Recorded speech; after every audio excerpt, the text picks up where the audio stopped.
Realistic goal, tujuan yang masuk akal, silakan, tapi yang masuk akal. Apa ada yang unrealistic? Ada.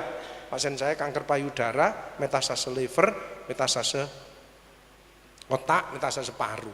Sudah saya rawat dengan baik, enak. Saya tanya, Bu, last hope-nya apa, Bu? Ibu harapannya apa?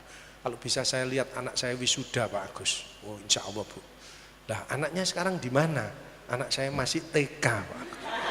Insya Allah, Bu, ya. Di TK juga ada wisuda, ya, Ibu. Unrealistik, tapi ada yang realistik, berat. Saya punya pasien pengusaha kanker ginjal, seorang pengusaha batu bara.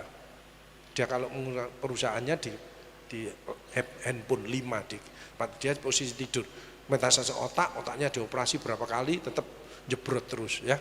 Terus tulang belakangnya sudah kena, dia minta, Pak, Bapak apa maksudnya? Pak Agus, kalau bisa saya lihat anak saya menikah, Bu, yang nomor 1. Oke, kapan rencananya? Gini. Rencananya minggu, harinya minggu yang ditunjuk. Dia di tempat tidur, nanti nikahnya di meja makan di ruang tengah. Terus kok tak rawat gini kok nggak enak, kondisinya sudah berat, menurun terus.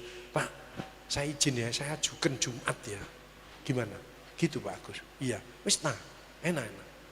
Ya wis Pak Kundal, saya Jumat dia bisa lihat anaknya nikah, minggunya dia meninggal. Unfinished business, dia sudah tidak ada unfinished business. Dia tujuan dunianya sudah melihat menghantarkan anaknya menikah, ini sudah berarti lepas, dia menghadap kepada yang kuasa. Itu tugas kita.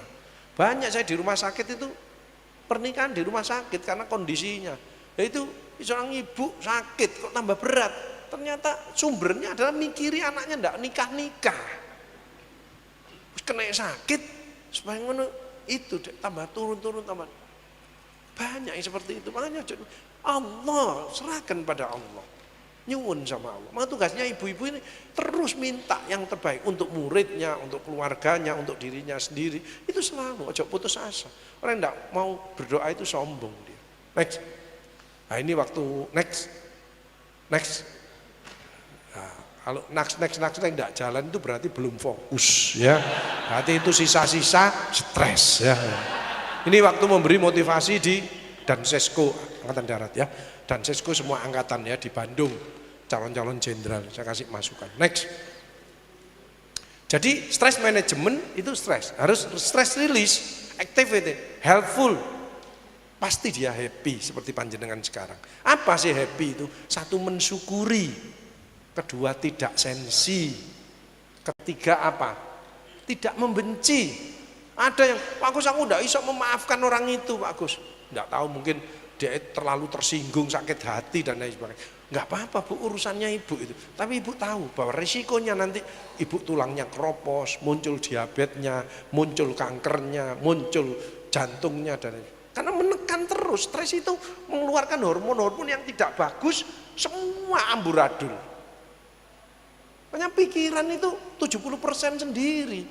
Makanya ayo kita mikir yang positif, pandanglah kejadian semua dari sisi positifnya. Dan kuncinya adalah tetap bersyukur. Kalau memang berat, beristighfar, ya. Bisa nyanyi, itu masuk, happy dia. Saya kan dulu juara nyanyi, juara deklamasi, juara wudhu, juara adzan. Betul. Kalau nyanyi, panjenengan tolong suaranya yang enak. Kalau suaranya nggak enak, itu yang dengerkan yang stres, ya. Kan itu. Syukur-syukur bisa ngaji seperti adik ini tadi, siswa pinter ngaji, wes insya Allah dunia akhirat. Ini yang nyetak ya panjenengan ya entuk gitu. Kalau dia terus-terusan gini, entuk terus panjenengan ini. Yang terakhir adalah sukalah berbagi ilmu, berbagi tips, berbagi apa dan lain sebagainya. Sampai kreatif inovatif. Kalau kreatif inovatif ya stres lagi, tapi nggak apa-apa. Kita harus terus belajar, jangan sampai putus, mengupdate dan mengupgrade. Next. Nah ini self healing. Next tadi sudah, ya. Next, memaafkan, bersyukur. Next, empati. Oh ada yang sakit itu, ayo kita cepat ke sana. Kasih motivasi, semangat, ya, empati. Next, relaksasi pada waktu mungkin pas ngelencer sama keluarga di pantai, tarik nafas, subhanallah, alhamdulillah, subhanallah. kesehatan dari Allah, disyukuri maka akan ditambah. Itu healing itu. Jangan diem, jangan pakai ilmu kebatinan, meneng terus ada ibu-ibu yang tidak cocok sama anaknya, tidak cocok sama terus meneng. Itu yang menyebabkan sakit. DNA-nya kena, tertekan. Biasa aja, self management itu penting. Itu pentingnya kita harus tahu scoring dan mapping diri kita. Apa kelebihan kita, apa kekurangan kita. Kita perbaiki yang kurang, tapi kita pertahankan, syukur kita tingkatkan yang baik-baik. Next. Bebas stres, dekat sama Allah, hati senang, jangan perfeksionis, mau minta maaf, mau memaafkan. Saya tidak gengsi sama nyonya saya. Maafkan kan teman satu kelas, dulu satu SMA ya, SMA 5. Dulu teman satu kelas, sekarang teman satu sarung ya. Saya tidak gengsi, maafkan jeng, mas yang salah. Anak saya 3, laki-laki semua, maafkan bapak yang salah. Makin tua makin banyak dosa, tidak makan benar. Saya alhamdulillah dicek semua normal, biasa. Saya nggak apa-apa. Ya. Saya dikritik profesor-profesor saya nggak apa-apa. Saya pelajari, saya diam, nggak apa-apa. Saya baik semua dengan orang, tidak ada musuh. Tukang beca, orang jualan itu, perkoran aja punya langganan, tak openi semuanya. Ayo, kita ayo baik, saling ngoreksi. Aku malah bersyukur kalau kamu ngoreksi saya.